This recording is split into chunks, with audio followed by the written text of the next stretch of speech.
But by this time in the Roman Empire, the emperor is expecting to be worshipped. And so for many of the Jews, paying the tax was a way of bending the knee to another god. It was a form of idol worship. Okay? Hope that helps you understand their reluctance. If Jesus were to say yes to the poll tax to Caesar, he would have no doubt pleased the Herodians, but would have made himself a greater enemy of the Pharisees and an enemy of the people who hated the poll tax.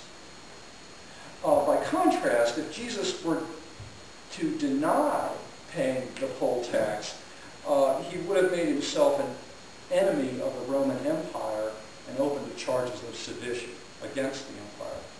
Well, lots of people want me to keep politics and religion as far apart as possible, but politics is full of religion. And when it comes to taxes, taxes have huge political implications and often religious implications. But here in the 22nd chapter of St. Matthew's Gospel, the goal is a political goal. The Pharisees and the Herodians want to entangle Jesus in his talk so they can kill him. They had a political goal. They want to get rid of this guy because he's causing them problems. How does Jesus respond? Show me the money. Show me the money. So they produce a coin. Whose likeness and inscription is this? Caesar's. And then he says this line that we know so well. Render unto Caesar, therefore, the things that are Caesar's, and unto God the things that are God's. And even though this is a familiar question, it leads to the same kind of difficulty. What then belongs to Caesar and what belongs to God?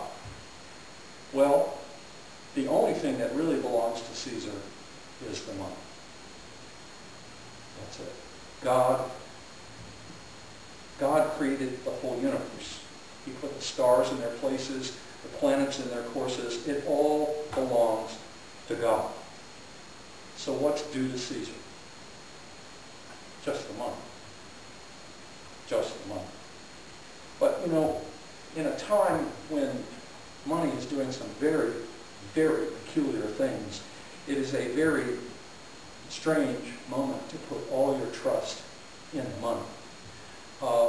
If you follow the stock market closely, it's been the most amazing roller coaster ride I've ever seen.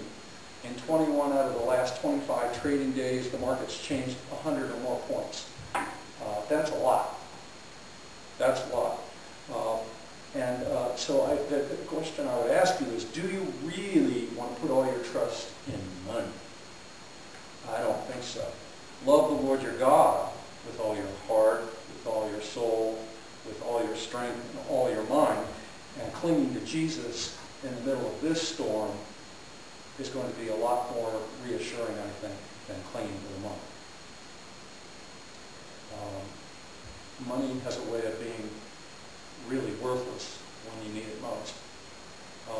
In the heart of Katrina, all the money in the world couldn't have saved you if you were in the wrong place. The Pharisees saw Jesus as a threat. And they saw him as a threat because he was a threat. He was a threat to their way of life. He was going to change government. He was going to change the temple. He was going to change really everything. He was going to upset the political apple cart, and so they had to find a way to get rid of him. And they succeeded. And throughout the gospel, the question that's really being pushed at us is, who do you say this man is?